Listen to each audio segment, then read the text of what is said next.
Magandang araw mga kababayan ko sa labas ng Pilipinas at sa loob ng bansang Pilipinas. Ang isi-share ko po sa inyo ngayon ay ang kahalagahan ng pagtatanim ng puno sa ating bansa.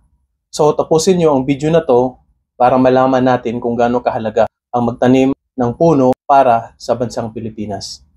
Ako nga pala, si Leoner, isang agripreneur at may advokasya para sa bansang Pilipinas at para sa environment.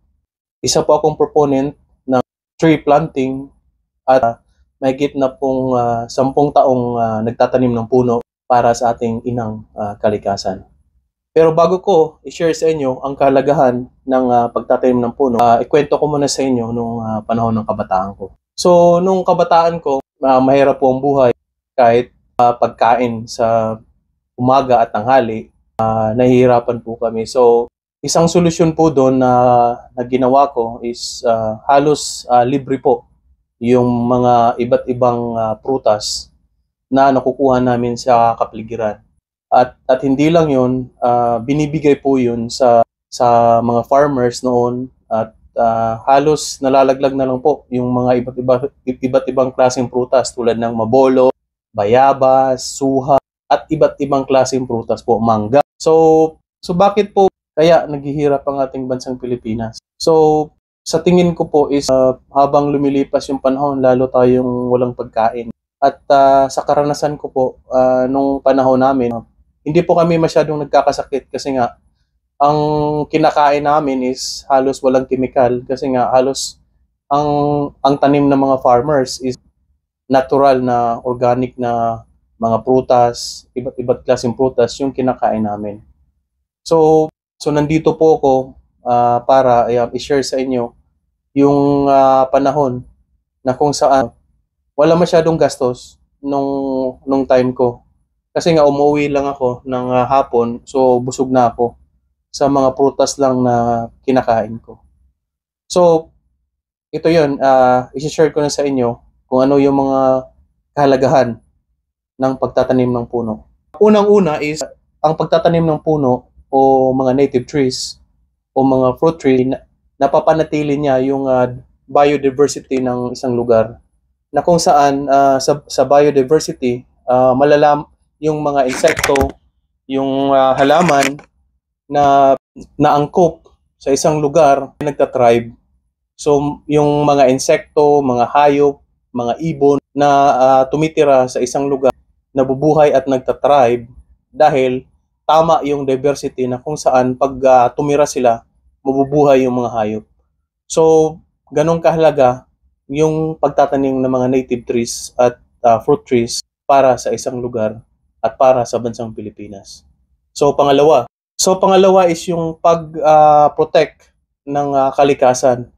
Sa pag-protect ng kalikasan is naiiwasan natin yung mga chemical na pinopromote ng mga malalaking kumpanya na ang reason nila is more on monocropping. Kaya nga, kung mapapansin nyo, yung pag nauubos na yung nutrients sa isang lupa, nagiging desolate na. So, ang tumutubo is halos disyerto na po.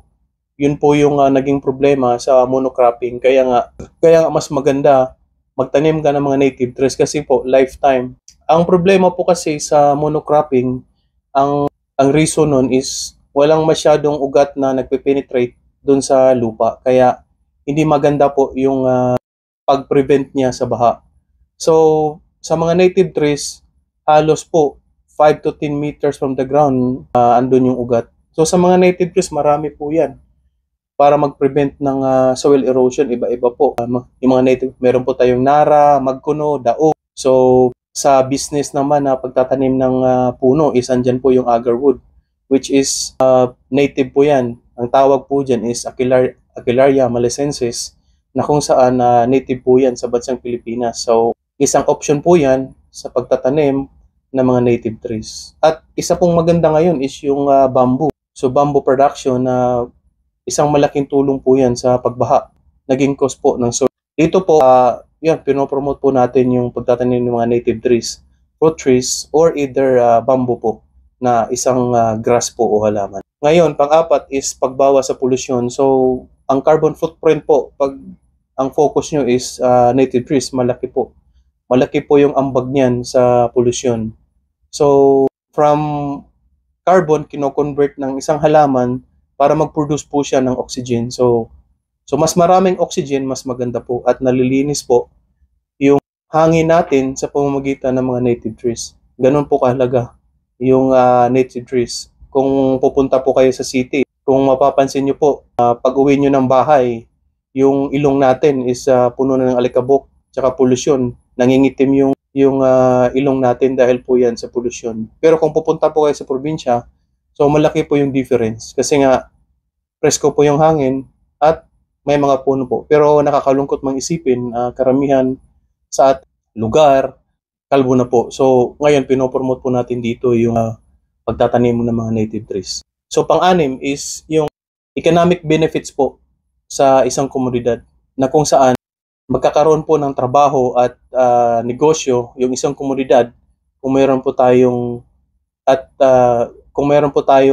nagpo-promote po tayo ng mga native trees. So sa native trees, hindi lang naman sinasabi na mga nara yung itanim mo o yung mga native trees na hindi masyadong productive, kundi it takes how many years paano maging productive. So sa pagtatanim po ng mga native trees, andyan po yung mga fruit trees tulad ng iba't ibang klaseng prutas, santol, bayaba, suha, duhat. So iba-iba po yan, depende po yan sa gusto nyo na itanim sa lugar nyo.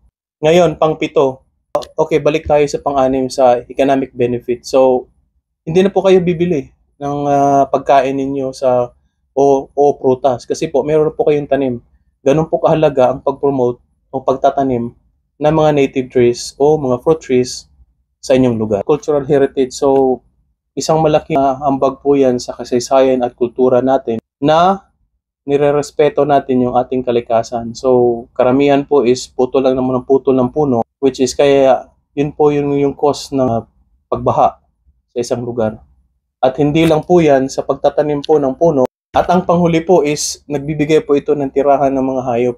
So sa hayop, tulad ng ibon, mga insekto, at iba't ibang klaseng hayop. Kaya napakaganda po yung pagtatanim ng puno. At higit sa lahat po, yung nagbibigay po siya ng lilim. So pinaka-problem natin is yung sinasabi nilang global warming. So yan, nasusolve po yan sa pagtatanim ng puno.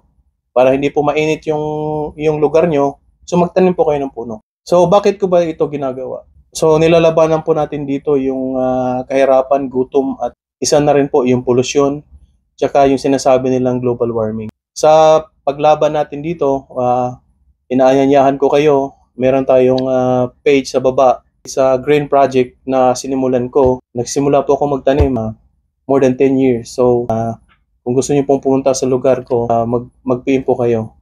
So ang project na yan is tinatawag na Green Project Community na sinimulan ko nung how many years ago na nagtatanim ako ng native trees. Ito lang yung paniniwala ko, pag nagtanim kayo ng puno, hindi po kayo magkakamali dyan. Kasi nga, habang lumilipas yung panahon, lumalaki yung puno. Either ang nakukuha yung benepisyo is meron kayong timber na magagamit nyo sa panahon na kailangan nyo magpagawa ng bahay. At hindi lang yan, meron din kayong mga produce pag ang pinili nyo is mga fruit trees.